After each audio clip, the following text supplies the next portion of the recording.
주님께서 여러분과 함께 마테오가 전한 거룩한 복음입니다. 예수님께서는 헤로데 임금 때 유다 베들레헴에서 태어나셨다. 그러자 동방에서 박사들이 예루살렘에 와서 유다인들의 임금으로 태어나신 분이 어디 계십니까? 우리는 동방에서 그분의 별을 보고 그분께 경배하러 왔습니다 하고 말하였다. 이 말을 듣고 헤로데 임금을 비롯하여 온 예루살렘이 깜짝 놀랐다. 헤로데는 백성의 수석 사제들과 율법학자들을 모두 모아놓고 메시아가 태어날 곳이 어디인지 물어보았다. 그들이 헤로데에게 말하였다. 유다 베들레헴입니다. 사실 예언자가 이렇게 기록해 놓았습니다. 유다 땅 베들레헴아, 너는 유다의 주요 고을 가운데 결코 가장 작은 고을이 아니다. 너에게서 통치자가 나와 내 백성 이스라엘을 보살피리라. 그때 헤로데는 박사들을 몰래 불러 별이 나타난 시간을 정확히 알아내고서는 그들을 베들레헴으로 보내면서 말하였다. 가서 그 아기에 관하여 잘 알아보시오. 그리고 그 아기를 찾거든 나에게 알려주시오. 나도 가서 경배하겠소. 그들은 임금의 말을 듣고 길을 떠났다. 그러자 동방에서 본 별이 그들을 앞서 가다가 아기가 있는 곳 위에 이르러 멈추었다. 그들은 그 별을 보고 더없이 기뻐하였다. 그리고 그 집에 들어가 어머니 마리아와 함께 있는 아기를 보고 땅에 엎드려 경배하였다. 또 보물 상자를 열고 아기에게 황금과 유향과 모략을 예물로 드렸다. 그들은 꿈에 헤로데에게 돌아가지 말라는 지시를 받고 다른 길로 자기 고장에 돌아갔다. 주님의 말씀입니다.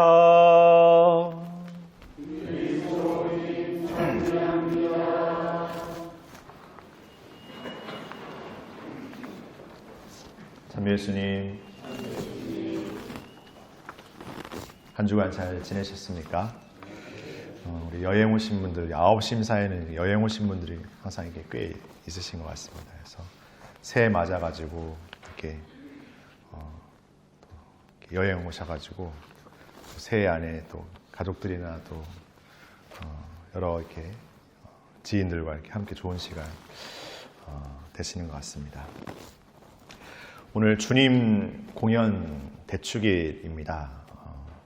오늘 11시 미사 때는 주교님 오시니까 그때는 제가 강론을 안 해도 되니까 9시 미사하고 저녁 미사만 하면 이렇게 한 번은 걸르는 오는 날인데, 사실 또 오늘 이렇게 교구주보를 이렇게 제가 쓰는 차례여서 지난 성탄 무렵에 이렇게 주보 원고를 보냈거든요. 그러니까 어떻게 보면 좀 빠져나갈 궁리가 있었던 날이지만 빠져나갈 일이 좀 다른 면으로 좀 오늘에 이렇게 좀 집중되었던 날이었던 것 같습니다. 그래서 오늘 주님 공연 대축일 독서와 복음은 그래서 좀 더 이렇게 한두 번 더 이렇게 듣게 되고 또 이렇게 생각해 보게 되고 이렇게 그랬던 날인 것 같습니다. 매년 어떻게 보면 반복되어 오는 날이기도 하죠. 우리의 어떤 전례력의 날들이.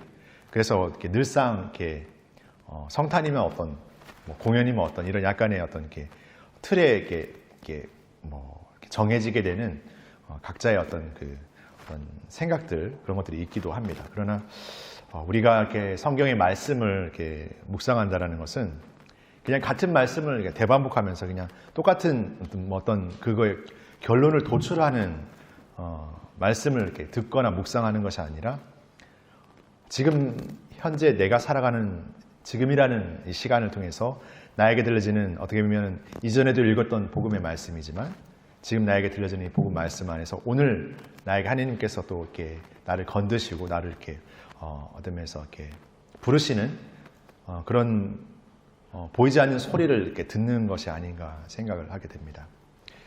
우리가 이렇게 몸에 어떤 이렇게 문제가 생겨가지고 한의원이나 이런데 가면은 저는 의학적으로는 잘 모르겠지만 그 빨간불 탁 켜가지고 이렇게 몸에 착 대는 거 있잖아요. 딱 되면은 처음에는 뭐 하는 거지? 이렇게 뭐 느낌도 없고 뭐 하는 거지? 막 이렇게 하는데 사실 제 느낌과 제 생각에서는 알 수 없지만 몸은 아는 거잖아요. 그런 것처럼 어떻게 보면은 하느님의 빛도 우리에게 딱 이렇게 비춰질 때 뭔가 우리의 어떤 이렇게 이성적이거나 생각으로 뭔가 이렇게 확 이런 것만 상상하면 신앙 안에서 사실 어떻게 보면은 그 공허함이 느껴질 수밖에 없는 것 같습니다. 그러니까 어떻게 보면은 우리가 어떤 성탄의 축제나 부활 그리고 특별한 어떤 절레락의 어떤 순간들을 이렇게 지나는 것은 그 기쁨을 안고 우리의 일상이라는 우리의 어떤 평범함이라는 우리의 어떤 그러면 대단하지 않은 그 시간들을 그 기쁨으로 살아내는 어떤 힘이 아닐까 생각이 듭니다. 어떻게 보면은 매일 뭔가 막 오르락내리락 하는 어떤 그런 것들로 사는 게 아니라 우리가 정말 소중한 것들을 체험하면서 그것을 안고 무던하게 어쩌면 힘들 때도 어려울 때도 이렇게 살아가는 게 신앙이 아닌가 생각해 보게 됩니다. 오늘 주님 공연 대축일은 바로 우리의 그 일상에서도 가장 어둠의 순간, 그러니까 가장 어쩌면 어려움과 힘겨움이 그득하고 아니면 죄와 탐욕과 인간의 어떤 욕심이 그득한 그 어둠으로 비춰지는 그 세상 안에 참된 빛으로 오시는 예수님의 어떤 표징을 알려주고 있는 것 같습니다. 그리고 그 표징은 어떤 준비된 이들이라고 표현할 수 있는, 아니면 뭔가 소외된 이들, 가난한 이들, 뭔가 그런 이들에게만 비춰지는 빛이 아니라 모든 이들을 향해 비춰지지만 그 누구보다 가장 낮은 이들, 오늘 복음에 등장하는 동방의 박사들처럼 유다인이 아닌 저 멀리 이방의 사람들, 그러니까 가장 낮은 사람에서부터 가장 멀리 있는 어떤 이들을 시작으로 해서 모든 이들을 향해 펼쳐지는 어떤 하느님의 표징, 신비라고도 말해볼 수 있을 것 같습니다. 그렇기 때문에 이 빛의 신비, 하나님께서 우리에게 보여주시는 예수님을 통한 구원의 어떤 신비의 계획은 굉장히 어떤 우리가 생각하는 기준과 판단의 어떤 스펙트럼을 훨씬 넘어서서 있는 것. 그러니까 그러게 우리의 눈에, 우리의 생각에서 보여줄 수가 없는 부분도 있는 것 같다는 생각이 듭니다. 그렇게 오늘 그 빛은 동방의 박사들에게 비춰지고 동방의 박사들은 그 별의 움직임을 알아채고 그 구세주의 탄생을 알고 그 메시아 주님을 만나러 이렇게 여행을 떠나게 되죠. 그 여행을 떠나는 그 여정 안에서 이렇게 그려지는 여러 가지 모습이 있지만 오늘 대표적으로 그 동방 박사들이 헤로데 궁전이라는 곳으로 들어가게 되죠. 그곳에서 그 별을 찾고 왔다라고, 그 메시아가 나실 곳이 어디냐고 이렇게 묻는 그들의 모습 안에서 우리는 여러 가지 것들을 볼 수 있지만 몇 가지를 요약해 보면 우리가 주님의 빛을 찾아서 우리에게 나실 임금을 찾아 떠나는 그 여행 안에서 우리는 너무나 당연스럽게 궁전이라는 임금의 집으로 들어가기 마련이라는 거죠. 그러니까 우리의 생각과 기준과 판단으로 어떤 것을 판단하기 일수라는 겁니다. 그러니까 거기에는 예수님 계시지 않죠. 또 한편으로 그런 별의 움직임의 구세주의 탄생을 듣게 되면서 헤로데 임금은 두려움을 느끼기 시작해요. 기쁨을 느꼈던 게 아니라 두려움을 느끼고 율법학자들, 이렇게 사제들 불러놓고 이 메시아가 탄생할 곳이 어디냐? 유다 베들레헴이라고 예언자들이 사실 기록해 놓았다. 사실 이 신하들도 그런 움직임과 그런 것들을 판단하지 못했던 것이 아니라 알고 있음에도 헤로데 임금에게 그것을 고한다는 것 자체가 결코 자신들에게 이익이 될 수 없는 일이에요. 그러니까 끝끝내 이렇게 추궁할 때 비로소야 그 고백을 하는 거죠. 그래서 헤로데가 이제 동방의 박사들을 보내면서 더 자세히 알아보고 자신에게 알려달라고 하죠. 결국 헤로데도 두려움을 느끼면서 뭔가 경계하지만 움직이지 않습니다. 체면을 차리거나 의심을 품지만 움직이지 않아요. 그런 우리의 모습도 있습니다. 뒤늦게야 알아채지만 여전히 머리로만 계산하고 판단하고 움직이지 않는 우리의 신앙의 모습을 이 헤로데의 모습에서도 느낄 수 있습니다.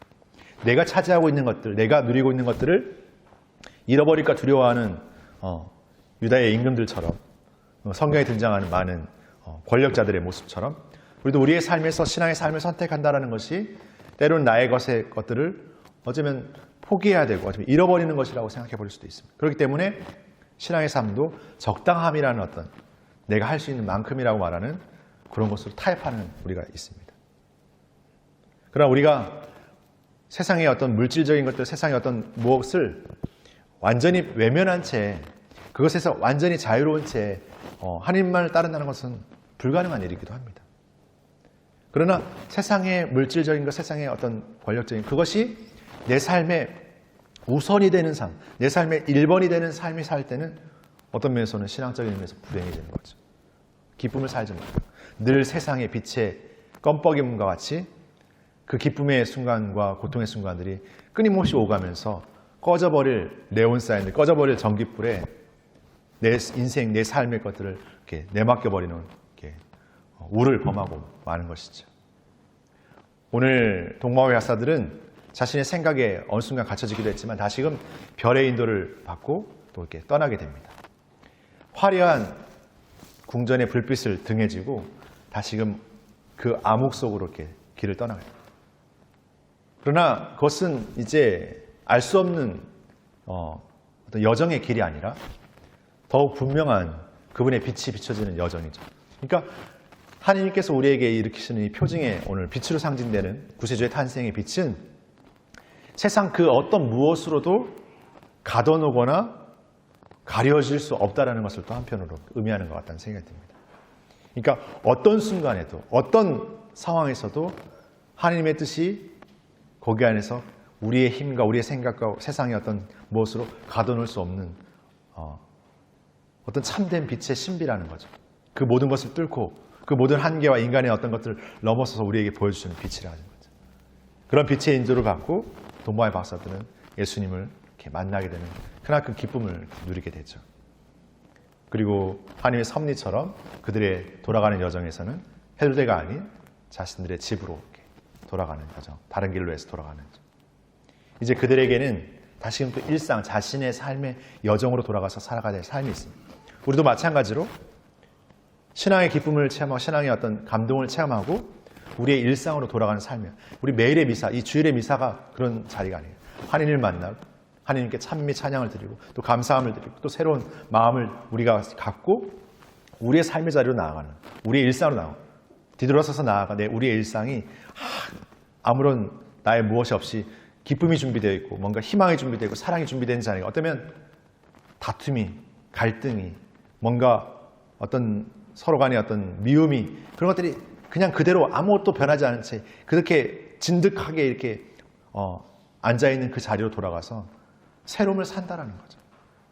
근데 쉬운 일은 아닙니다. 그러나 우리가 끊임없이 그러한 삶의 어떤 신앙의 어떤 삶을 매일매일 새롭게 살아가는 삶이 신앙의 삶이고 우리에게서는 불가능, 우리에게서는 안 될 것이라고 생각하는 어떤 그런 삶의 현실들에서 신앙의 기쁨을 사는 삶을 하나님의 도우심 안에서 우리는 이뤄갈 수 있다는 것을 체험하게 되는 것.